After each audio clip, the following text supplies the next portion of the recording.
Man constantly mocks unemployed wife for doing nothing. Finds a note after ambulance takes her away.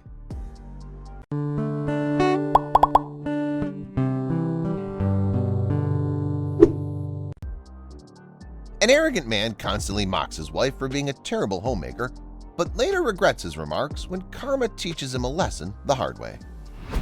When Shannon Miles welcomed her first daughter, Claire, she thought she could swiftly manage both work and household.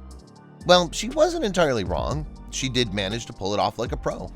However, things became more difficult for her when she gave birth to twins, Lucas and Justin. Raising 3 children while working was exhausting, and because she wasn't able to focus properly at home, she made terrible mistakes. Sometimes the breakfast was burnt, and other times she'd leave the iron on or end up burning the clothes while ironing them.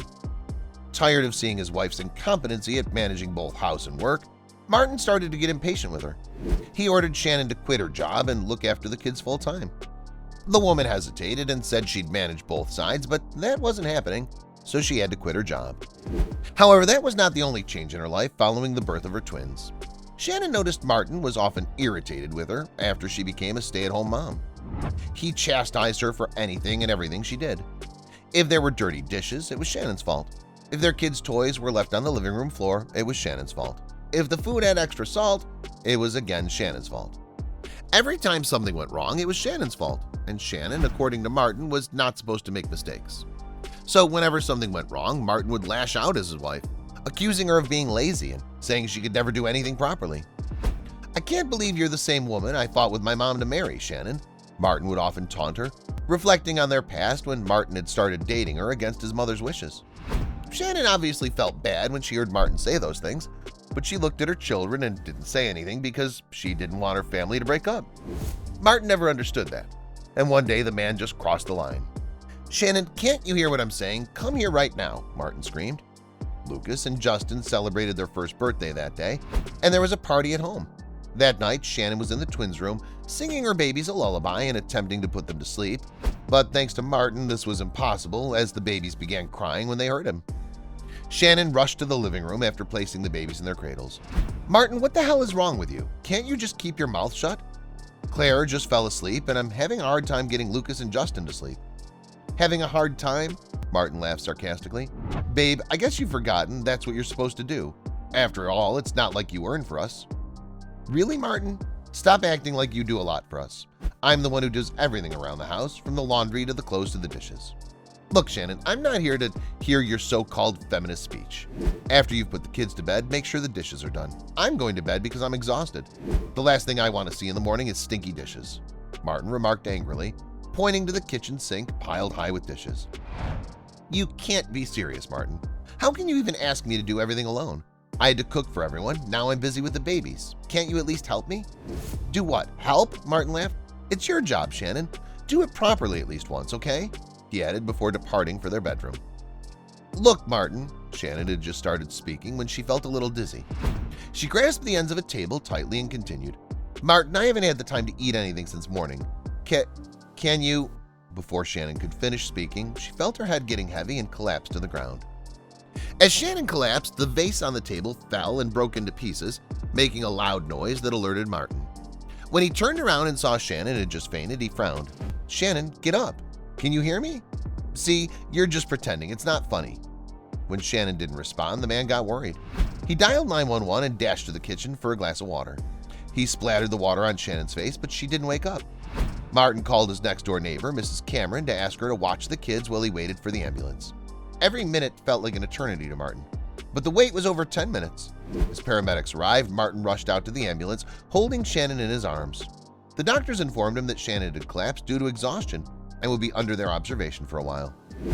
Martin returned home from the hospital late at night and went to the kitchen for a glass of water when he stepped on pieces from a broken vase. He crouched and began picking them up when his gaze was drawn to a note on the floor. He picked it up and started reading it. It was Shannon's to-do list. 5 a.m. Get up. 5:30 a.m. Take a shower and prepare Claire's school bag. 6 a.m. Baby's milk. Also, Claire should be awake by now. 7. Wake Martin up. Why can't he get up on his own? 7:30. Start preparing breakfast. 8. Claire's school bus arrives. 8:15. Martin's clothes need to be ironed and his lunch needs to be packed. 9. Martin leaves. Free time, hee hee. Till 10 a.m. you can relax, Shannon. Babies need to be fed, don't forget, and you have to clean the dishes in Claire's room. 12, lunch. 1, Claire comes back. 2, Claire's tuitions. 3, pick Claire up. 4, bake cookies for Claire. 5, start dinner preparations. 6, Martin comes back. Baby should be asleep by now. 7, have dinner. 8, spend time with Martin. Crossed out. 8, clean the dishes. 9, laundry and prepare for the next day. 10, read a book if you're not dead. You can do it, Shannon. Martin couldn't believe his eyes when he read the list. Shannon wasn't free for a single second of the day. She was always preoccupied with one thing or another. No wonder she was exhausted. And then I was constantly yelling at her. Martin felt bad for lashing out at her. The next day he applied for a leave of absence and attempted to do the household chores, but he couldn't even get halfway through Shannon's list. First of all, he woke up at 10 a.m. and realized he'd already missed nearly half the items on his to-do list. The rest of the day also didn't go as planned, starting with burnt toast for breakfast and ending with a saltless soup for dinner. Martin realized at that point that he should not have been so harsh on his wife.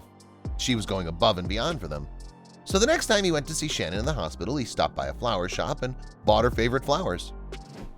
He gave them to Shannon and apologized to her at the hospital. "I'm sorry, babe. The doctor said you fainted because of exhaustion. I shouldn't have been so harsh to you." Shannon was taken aback by her husband's surprised gesture. "Are you okay, Martin? Martin took a step forward and hugged Shannon before she could finish. "Of course I am. Could we please remain like this for a moment?"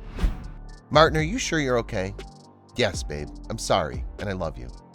"I love you too, honey," Shannon said, a little taken aback by her husband's unexpected concern for her, but she was glad he was there for her. Martin had become a completely different person since then. He hired a nanny to assist Shannon at home, and on weekends when their nanny was away, he helped his wife with housework. Martin finally realized, albeit late, that being a homemaker is not an easy job. What can you learn from this story? You won't understand someone's situation until you step into their shoes. Martin tried accomplishing Shannon's list for a day and failed terribly. Respect everyone's profession. No matter what job it is, it takes a lot of hard work and effort to accomplish one's task. Martin learned this the hard way when he walked in Shannon's shoes for a day. The world is filled with stories going viral every single day. But how many of these sites can you actually follow? We understand that your day should start with positive stories, stories that resonate with you. And so we started JoJo Stories. Our mission is to create meaningful stories that cover everything from animals to anthropology, history to environment and lifestyle.